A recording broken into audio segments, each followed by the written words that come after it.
Okay, this tutorial is going to be about color balancing actually, and it's about using the color wheel and understanding what goes on when we do color balance. Because inevitably, sometimes after we've done everything we can do as far as trying to achieve correct color, like shooting gray cards on location and saving that and color correcting our pictures in batches in the raw converter or in Photoshop itself, and then printing with profiles, that occasionally that final product, the print, will come off slightly off color. Okay, and this happens usually because the printer profile is not exactly perfect, and it may be because that the printer has aged, the inks that we're putting in them are not the original types of inks. There's a number of different reasons why a printer paper profile may not make an absolutely perfect print. So occasionally we have to do some minor tweaking after seeing a first print off of a printer. And I just want to give you a little ammunition there to be able to do this well and to do it correctly. Now what I've pulled up here is a photograph of the portrait that we opened with. That in Photoshop there's this option under image adjustments called variations, where you can see what that photograph would look like if it were processed with different amounts of different colors. And it's basically what we used to call a ring around. In other words, in the middle here we've got our correct color print, because I have already color corrected this. And then we see what it would look like if it had cyan on the left and red on the right, and of course there's yellow and green and blue and magenta also around, and we can see kind of how those colors affect the particular photograph that we're looking at.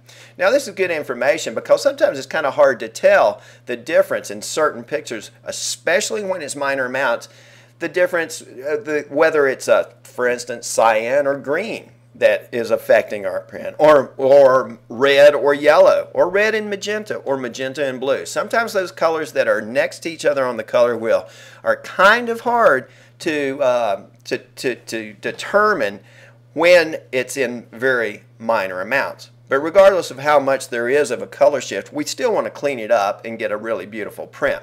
So let's go back to our full-size portrait here, and let me show you what this picture would look like if it had a pretty severe green shift. Oh my gosh. Now I don't think our model Christine would be happy with that particular image there. Now let me go ahead and do a little theory stuff. I'm going to pull up the color wheel. And I want to show you, this is the way I teach color to my students. And I teach my students that really what we're looking at when we're doing color balancing is a target. And what we want to have is we want to be able to have our print plot right in the center. Okay? And that's where the target is right now. Now, I'm going to move the target out to where it might be for that green photograph of Christina. You remember how awful that was? Oh Lord. Okay, so if we were to somehow mechanically measure that photograph and determine how much green is in there, it might actually plot way out here towards the green axis. Okay, now the reason I'm doing this is I'm showing you where that print is right now with that green shift. It's way out there, way off center. And when I do color correction, what I'm trying to do is I'm trying to move a print or the color balance from somewhere out here away from the center into the center of the target. Now the thing to remember here as far as our color wheel goes is that what I need to do to correct the green out of that photograph is I need to do one of two things. I can either subtract green, that is move away from the green, okay, or I can add magenta, add or move towards the magenta. Either one will achieve exactly what I want, that is to get rid of some of the green or add some of the magenta to the print so that hopefully I'll end up right in the center of the target. Now if I can guess the amounts just right, that's great. Now here's something that's will encourage you to spend a little time evaluating your prints, because what happens a lot with my students is they look they look at a print. We've got a print. Let's say that we have a print that's out here.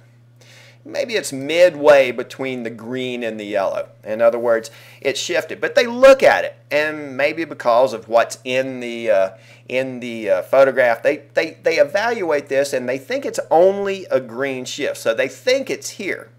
And so what they do is they correct it. They'll take the green out. And what that actually does is it simply moves this along that green line into another location that's still not in the center of the color wheel. So be careful of that. If you make a correction on a print and it still comes off color, but maybe it's a different color, then maybe the color shift that you were recognizing when you were judging the print was not dead accurate.